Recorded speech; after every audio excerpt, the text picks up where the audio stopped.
Good evening. I'm Jim Axelrod. The UN Security Council is now calling for a ceasefire between Israel and Hamas as the conflict in the Middle East intensified on this, its fifth day.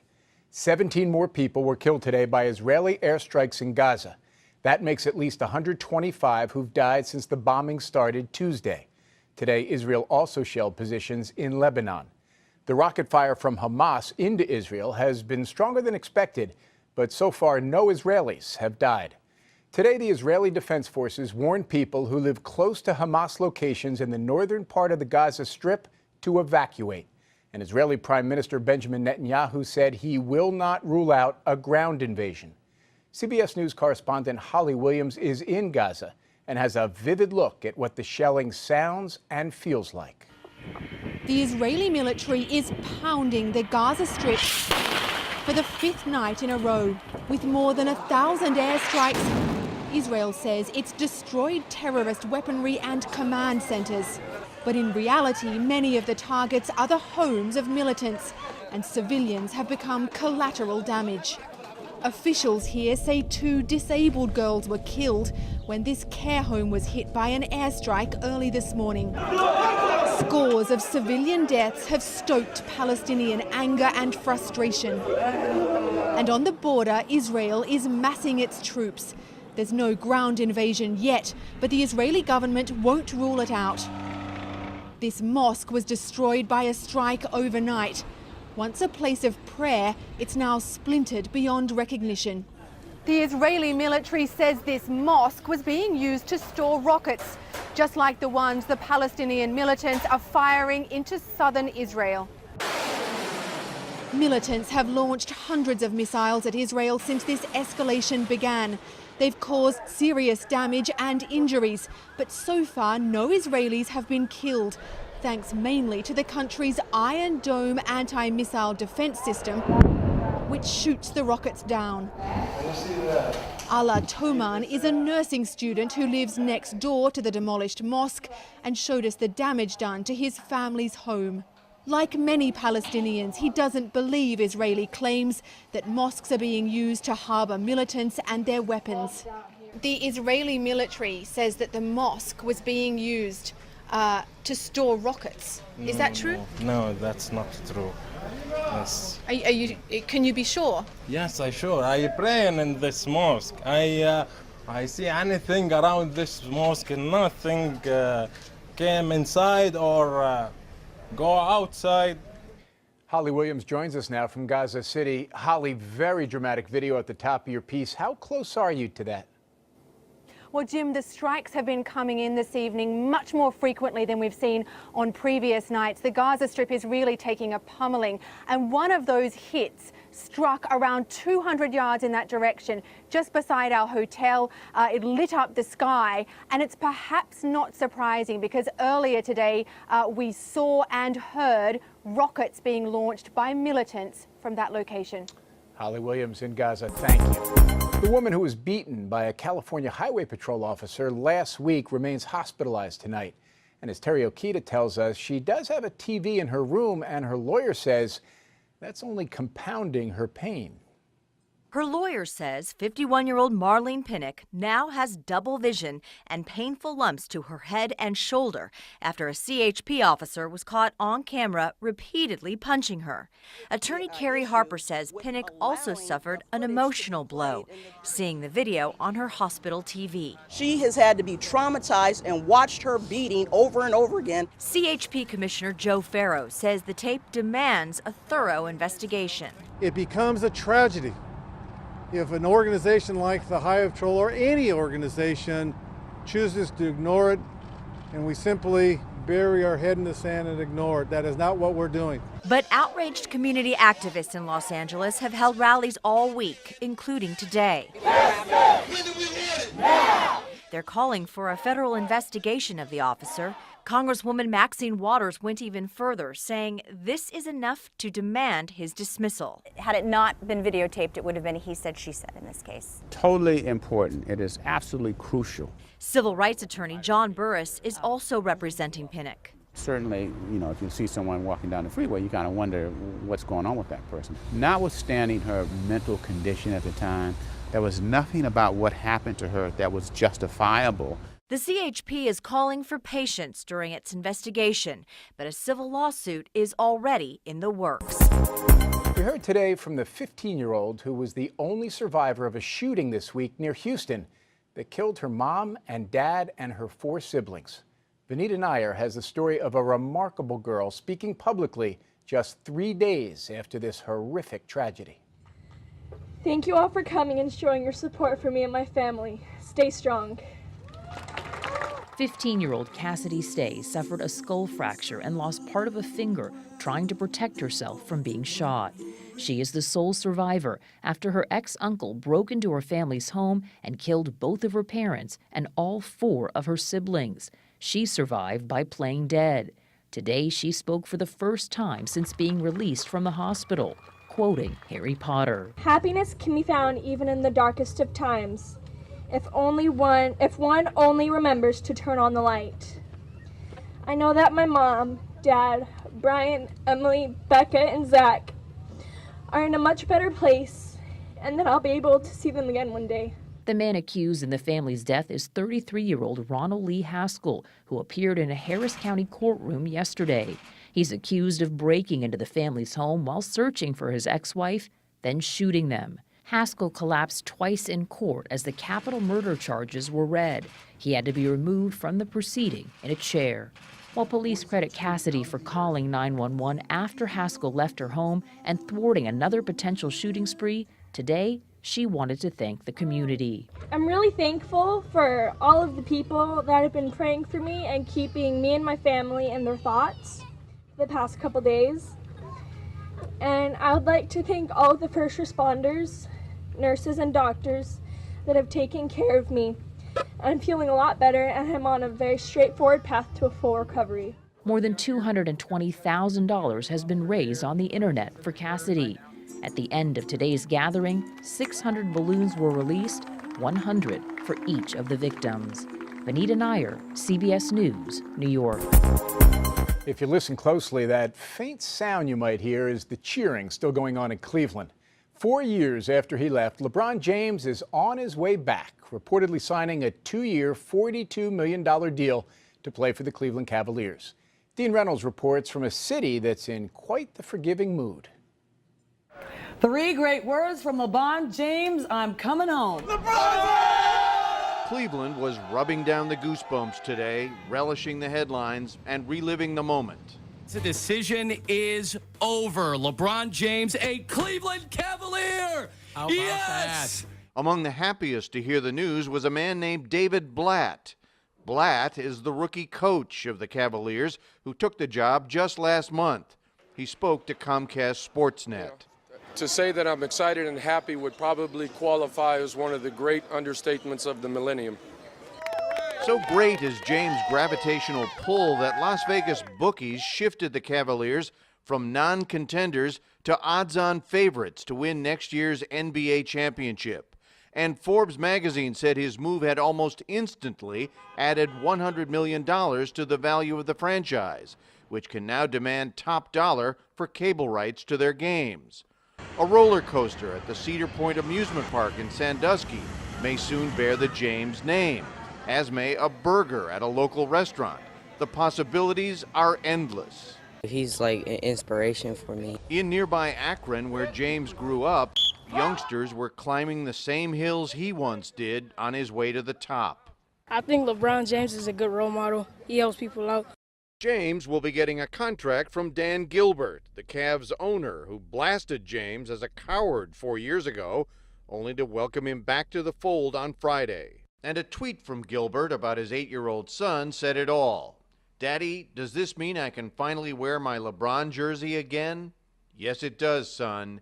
Yes, it does. NBA schedules haven't come out for next year, so we don't know when LeBron James will be playing his first game back here in Cleveland, but ticket agents tell us that even the cheapest seats, the $25 seats for that game, will probably go for $400. Some more today. They held an auction to celebrate a sports legend even bigger than LeBron. It's been 100 years and 1 day since Babe Ruth made his Major League debut. On the block, the first ball the Babe ever hit at Yankee Stadium for a home run, and his 1918 contract with the Boston Red Sox. Such items are rare now, but when we visited with Babe Ruth's 97-year-old daughter, Julia Ruth Stevens, she said it wasn't for any lack of generosity on her father's part. I've heard he never refused an autograph request. No, he never did. That is true. Except for sometimes there'd be so many people around when he came out of the clubhouse, and he'd start signing autographs, and Mother would say, dear, you're going to have to stop right now because we have guests coming for dinner. So he said to the crowd, he says, don't worry, I'll be here tomorrow, you come back.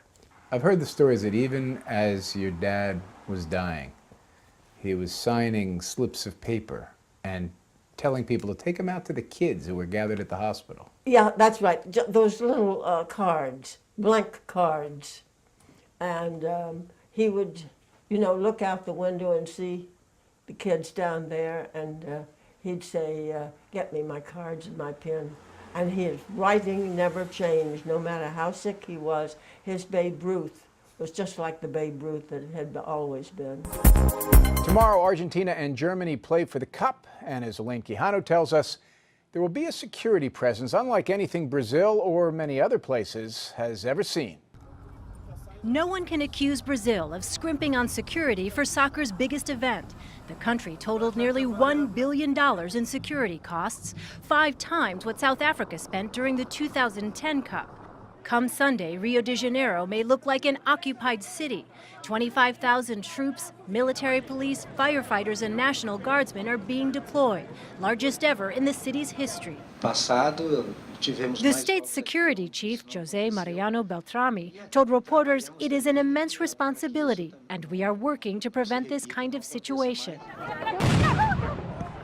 Police clashed often with anti-cup protesters early in the tournament. We witnessed security forces in Sao Paulo using tear gas and pepper spray to break up an opening day march before it ever got started. Da região metropolitana do Rio de Janeiro. This is Rio's new $45 million command and control center, which was modeled on counterterrorism centers in New York and around the world. Em alta definição. The center's deputy director, Edval Novais, demonstrated the massive video wall, which scans thousands of cameras mounted across the region, even live cams in cop cars and helicopters. Segurança do Maracanã. When protesters moved toward the Maracanã Stadium last month, this was the center in action, scouring those live feeds and redeploying forces. Last year, Novais told me, they marched along this route. This year, we didn't even let them get that close. We stopped them here. Sunday, police will focus not just on protesters, but also on fans. Tens of thousands of Argentines, bitter rivals with supporters of Brazil, have invaded Rio for the Cup final. Win or lose, tensions will be high after the game. Then the planning will begin again for an even bigger security challenge when Rio hosts the 2016 Summer Olympics.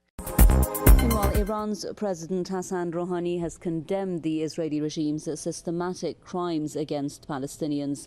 Rouhani, who's also the rotating head of the non-aligned movement, has in a statement called on all regional and international bodies to move quickly to help end the Gaza blockade and dispatch humanitarian aid to the besieged enclave.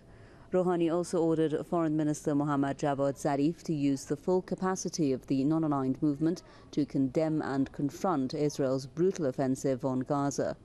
The Iranian president talked to the leaders of several key NAM member countries as well as the Arab League Secretary General regarding the issue. Rouhani said the massacre of innocent women and children in Gaza is unbearable and against all humanitarian and international rules. Rouhani said the UN Security Council has yet to react to the Israeli attacks, highlighting the need for a more active UN role.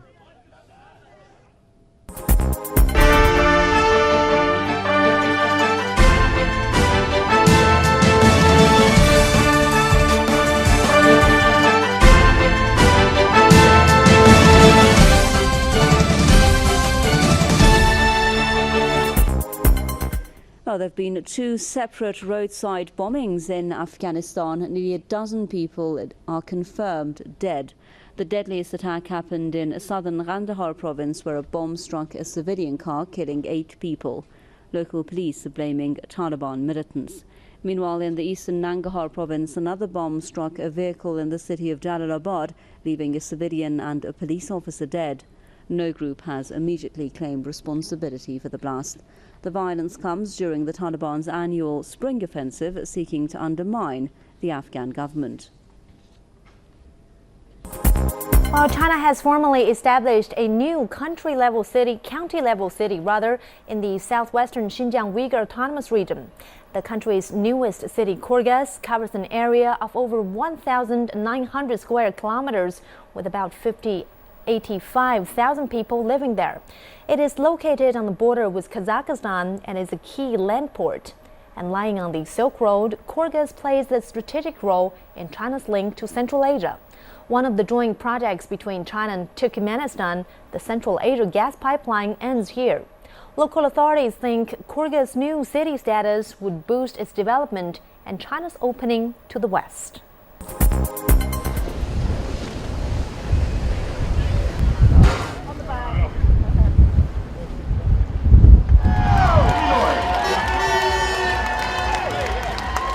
Absolutely, you know,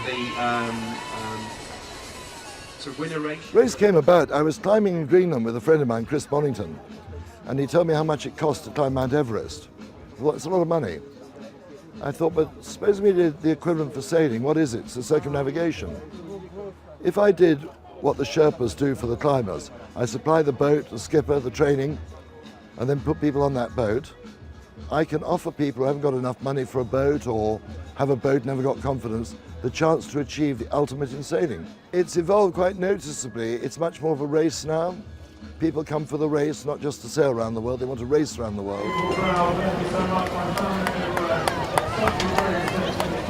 I've been sailing all my life, and the chance to sail around the world is like any sailor's dream. So to have completed that and to also have won, just icing on the cake.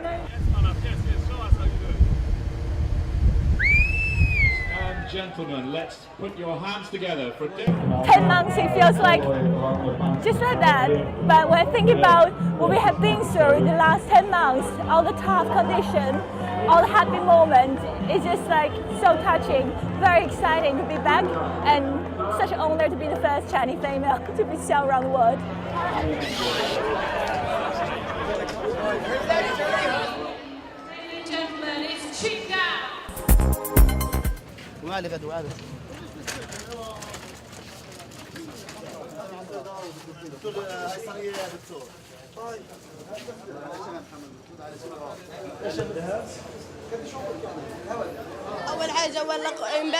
brother was sitting with his friends after he prayed at his friend's house.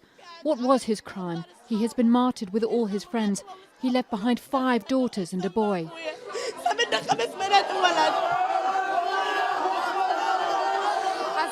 They took my father from me, but I'm still young.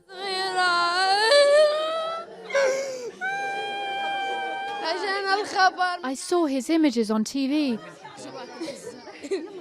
I've been told by my uncle that he was a martyr.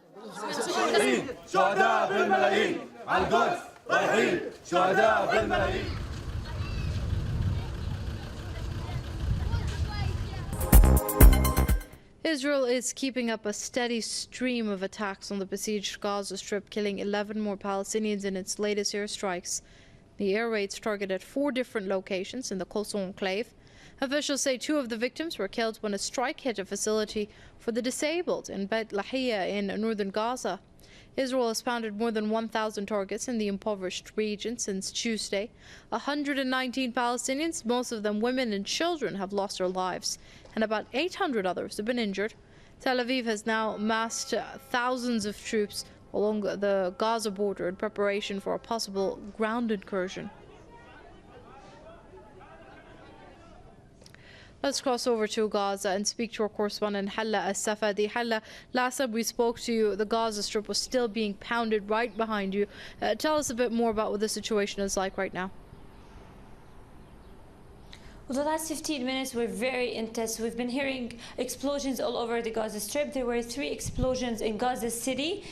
One targeted a house, and there are some reports about injuries. Another one just took place right now in North Gaza. 2 houses were attacked, and they're calling on ambulances to come, but there's difficulty in reaching those houses. Also, there were heavy attacks on West Gaza City, North Gaza, in both Beit Lahia and Beit Hanun, and there's news that a girl, 1.5-year-old girl, was injured along with her dad. And earlier there was also an attack on the National Bank, and this is confirmed right now. There were the total of the houses demolished so far are 196, with the latest 3 or 4 houses that were demolished like 15 minutes ago. Also, there's the Salah Benevolent Society was also targeted 15 minutes ago. Or more than 15 minutes ago. This rises the death toll to over 125, with over 900 people are actually injured. This night was also another sleepless night. The Gazans actually woke up on only the sounds of the heavy or deadly Israeli cargo, offloading their deadly cargo actually.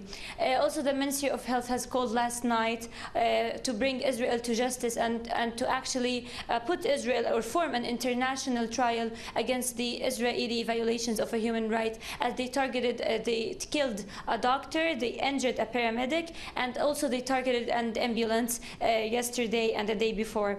There were also casualties reported in hospitals, such as the European Hospital in Khan Yunis, also Al Wafa Hospital in East Gaza, and actually there are Human Shield international activists standing since last night in front of Al Wafa Hospital because it was warned that it would be targeted, and also the Red Crescent societies were also targeted. So basically right now Israel is targeting a number of different places, including hospitals, houses, lands. At the moment of me speaking right now, there's a sound of a huge explosions in the area around us. We will know where this is and also confirm with you. What is really saddening, or the real tragedy here, is about the children. We've been seeing a lot of videos and pictures and actually dead bodies in hospitals of children and innocent children. A person or a human cannot just stand silent in front of those pictures. They bring anyone to tears except for Mahmoud Abbas, obviously, and Ban Ki-moon, and the Israeli community, and those who support Israel aggression on Gaza. Last night, 2 days ago, there was a father crying over his 4-year-old child, dead body, who lost half of his head, and asking him to wake up as he got him some toys and some things. Another dad, his only daughter was critically injured, and he was crying loudly, "Take my blood and give it to my child and bring her back to life." Another 6-year-old boy is laying in bed in a hospital, and basically he doesn't even know that his family was targeted.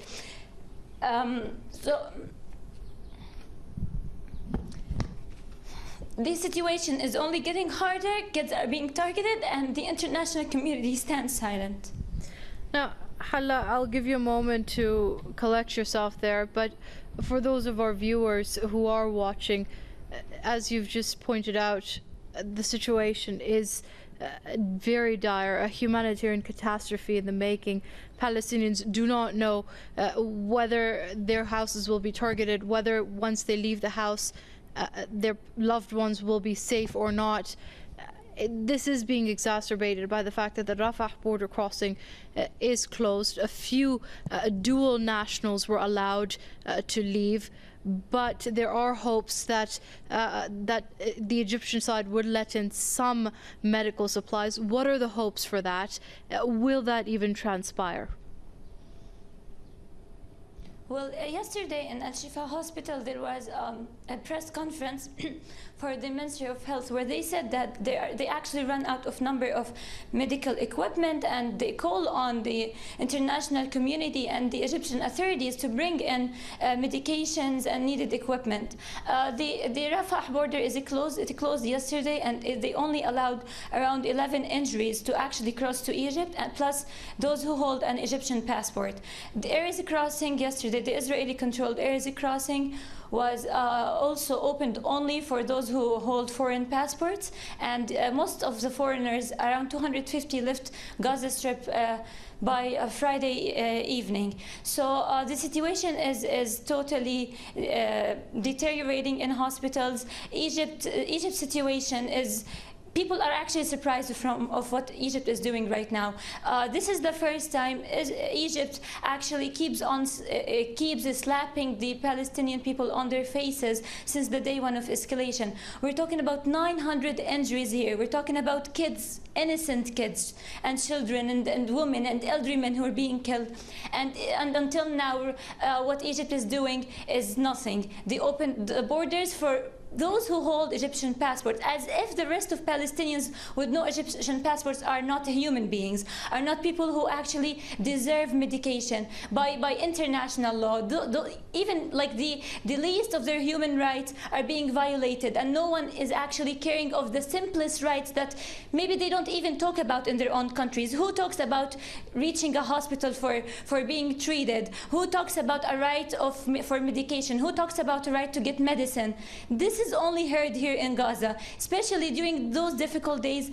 Gazans are suffering on a daily basis, not to mention the Israeli blockade, not to mention the water shortage and the fuel shortage and the electricity problems. So among all of those, now we're actually suffering a war while the international community chooses to stand silent. And what actually angers Palestinians even more, that they are actually led by the Palestinian Authority Chief Mahmoud Abbas, that seems not to understand what's really happening on the ground, and is still calling for peace talks while people are dying, while he actually showed sympathy with those who are killed on the Israeli side, the 3 Israeli settlers who already live in illegal settlements in Palestine, in the occupied lands. So we cannot only blame the international community, but we actually blame a person who claims to be a leader of the Palestinians. Okay, Halla Savadi, they're reporting from Gaza. Halla, thank you for that update.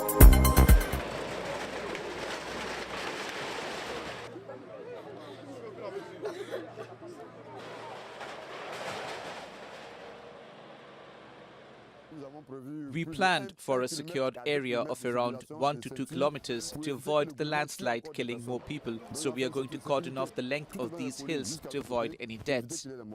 Le maire a décidé de mettre en place cette opération de déguerpissement parce que the mayor decided to undertake this evacuation operation because since 2009, the commune of Atekube has always endured the worst catastrophes.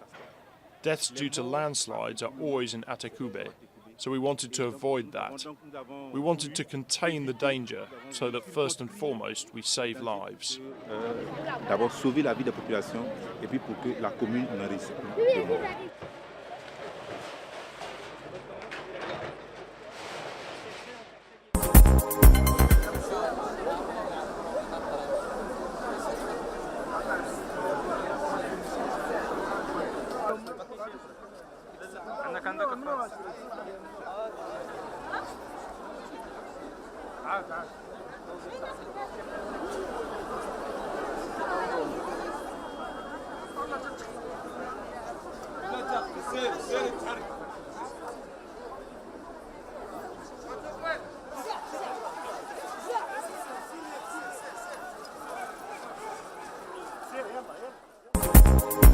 We close tonight with a look at someone who does her job with style. Now, that might describe a lot of people, but what makes this woman newsworthy isn't just how she approaches her job, but where. When Kat Hollick is on the traffic beat, she's all about the traffic, but she's moved by the beat. If it makes me move, I'm playing it. And the oldies, and especially Ella Fitzgerald and the big band era, That makes my hips go. Thank you, dear. Hollick sees a part of her job as chasing sadness with a smile in the town where she works. We all have our problems, but a smile will help you through it. Anger and sadness will not. So I want people to smile. I want them to try to get through their problems, even a moment. And if any place knows sadness, it is where she works, Newtown, Connecticut. Because there's a lot more good than there is evil. There truly is. Sadly, we all talk about the evil instead. We got to start talking more about all the good people that are out there. All the good people, what they do, even if it is a simple thing of smiling. Kate Stack works near Hollick's post at Newtown's St. Rose of Lima Church, where they held funeral after funeral in December of 2012. For a while, everything around here was a little sad. It took a while for everybody to get over it. And seeing someone who's still just as happy as they were before really helped. Dancing traffic agents have delighted drivers from Providence, Rhode Island to the Philippines. Hollick just wants to change the conversation around Newtown. God bless you. We love you. Thank you, darling. Kat Hollick is such a hit, she sometimes stops traffic, which technically might be at cross purposes with her job. But no one's complaining. So I am probably the richest person in the town. I don't have a dime to my name. But I have so many people that give me their love as I give them mine. Kat was born and raised in Newtown and knows many of the families who lost children that day.